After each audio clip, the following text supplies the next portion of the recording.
2019 Genesis G70. The Genesis G70 is hugely important for its maker. A sports sedan shouldering outsize expectations that it can stake a place for the nascent Korean luxury brand as a contender against the established players. But even Genesis itself admits that the world doesn't need more luxury cars. The world is fine without Genesis, brand chief Manfred Fitzgerald told us, and therefore the company says it needs to be daring and to make its products special and desirable. While the larger G80 and G90 already on sale are good, they don't break any new ground.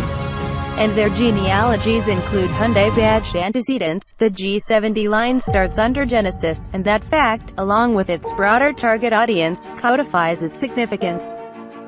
Its ambitions for Genesis drove parent company Hyundai to poach leading figures from across the industry for its executive roster, including Fitzgerald, who previously served as the director of the Lamborghini brand, former Bentley and Lamborghini design chief Luc Donckerwolke, ex-GM and 5th-gen Chevrolet Camaro designer Sangyup Lee, and chassisger, and former BMW M head Albert Biermann.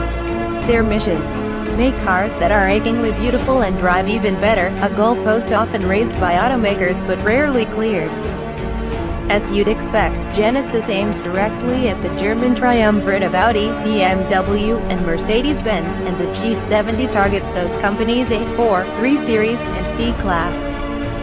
Its 184.4-inch overall length and 111.6-inch wheelbase put it right in the wheelhouse.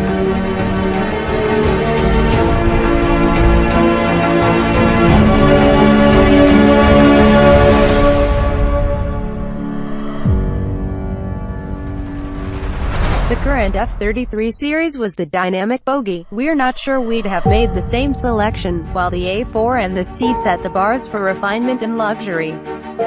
We recently flew to Seoul to pore over the G70 and drive pre-production models at Hyundai's Namyang Proving Ground, the genesis of Genesis style. These photos show the Korea-spec G70 in production form. In person, the G70 looks cleanly designed with few fussy details. We'd hardly call the car audacious, apart from that full Korean rear-drive sports sedan aiming to punch Germany in the mouth thing. But this is merely the first vehicle in a line that increasingly will push this stylistic envelope. For example, we're told the GV80 SUV coming in 2019 will be even more daring than the fairly bold concept shown earlier this year. That concept's headlights point to the direction the brand is taking, with the parallel tube-like running lamps of the G70 serving as an iterative step leading to the thin LED-spec strips of the GV80. Donckerwolke says all Genesis lamps eventually will be as thin and as bright as possible, and he's keen to abandon traditional lighting clusters, which he derides as aquariums filled with shit.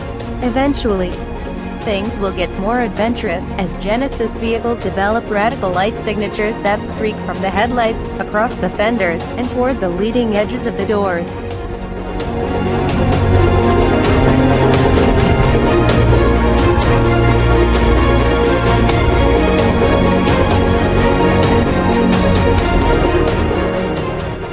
The relative lack of overt boldness in the G70 in no way makes it unattractive. It's a flowing, athletic-looking thing, more in the mold of Alfa Romeo's Giulia or Infinity's Q50 than the restrained BMW 3 Series or Audi A4, its three-quarter views defined by complex contours.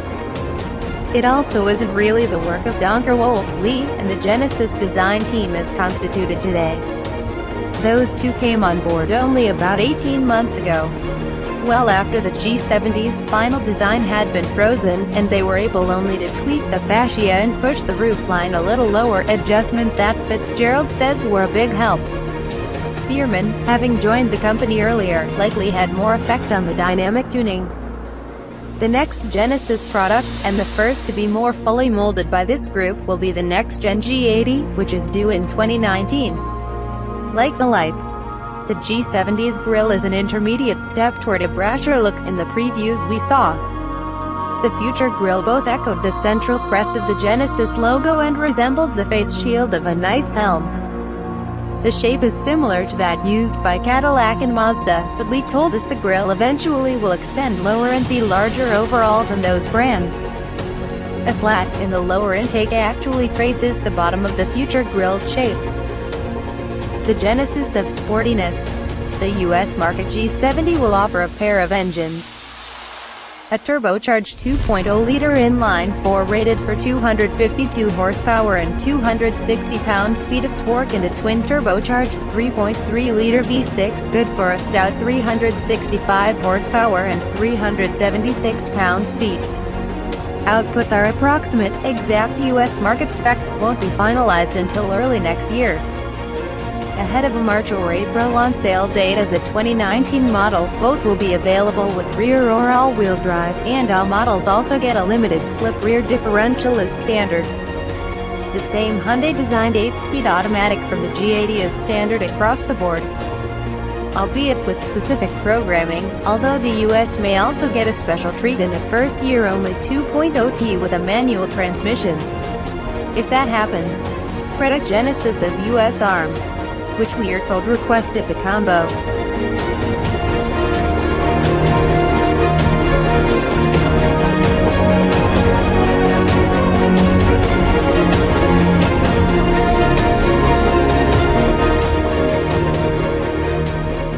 When paired with a 3.3T and put into sport mode, the all-wheel drive system is said to be more reluctant to shift torque from the rear in the interest of driving fun. Says Biermann of this behavior: "It probably wouldn't be in the car without me. Because 1, 2, or 3 aren't enough anymore." The G70 will have 5 chassis modes: Smart, Auto, Normal, Custom, Eco, and Sport. These affect steering weight and response, throttle calibration, engine note, and automatic shift points on all cars, all-wheel drive behavior on those models, and damper firmness on 3.3 teraseconds, which have an adjustable suspension. These dampers might be optional on the 2.0T. All G70s feature launch control and brake-based torque vectoring, where an inside wheel is braked to encourage rotation. The AWD system, which adds roughly 130 pounds regardless of engine, sends 100% of available torque to the rear by default, shifting grunt forward as needed.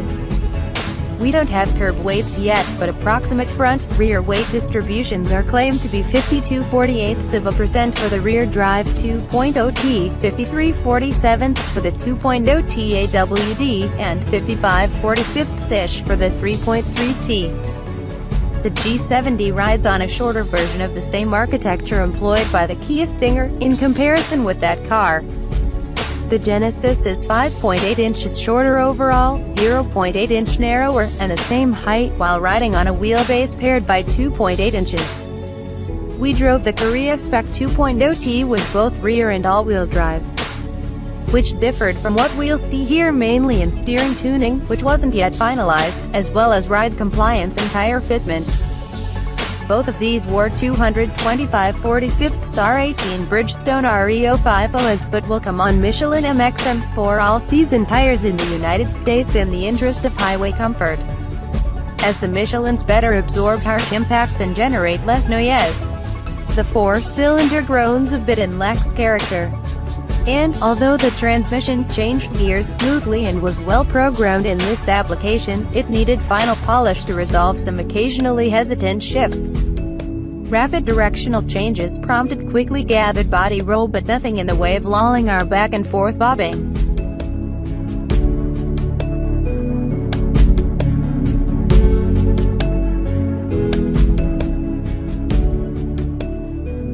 The 2.0 teraseconds exhibited more brake dive and acceleration squat than we prefer. A firmer suspension calibration expected for the US should fix those.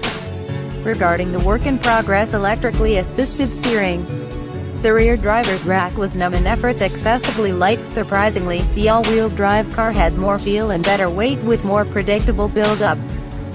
American G70s, Biermann promises, will have more steering heft and more on-center feel. The V6 car we drove had rear-wheel drive and was a US-focused dynamic edition wearing 225/40 ZR19 front and 255/35 ZR19 rear Michelin Pilot Sport 4S tires. It was here that the G70 really came alive. As it does in the G80 and the G90, this engine sounds pleasingly aggressive, and effortlessly delivers its power in a predictable wave. It doesn't feel overworked in the slightest here, the smaller G70 leaping forward enthusiastically whenever you dip deep into the accelerator. One issue. The car would briefly continue to surge forward when releasing the throttle while in sport mode, a calibration issue that we expect will be ironed out before G70s reach customers. The 3.3T's steering was excellent, with the highest fidelity, quick but not overly eager turn-in responses, and the best weight characteristics. We were able to test all versions for a few laps of a short, tight-handling course and got comfortable quickly enough to put the car into easily controllable four-wheel slides. The Dynamic Edition was especially eager to play, a constant stream of feedback coming from the Michelins through the driver's seat and steering wheel. The standard brakes have two-piston front calipers and single-piston rears. Optional Brembos upgrade the fronts to 4 pistons and the rears to 2. These are standard on 3.3T models. Pedal feel on the 3.3T with the Brembos was outstanding, being much firmer underfoot and easier to finely modulate. The standard brakes felt like papier-mâché in comparison.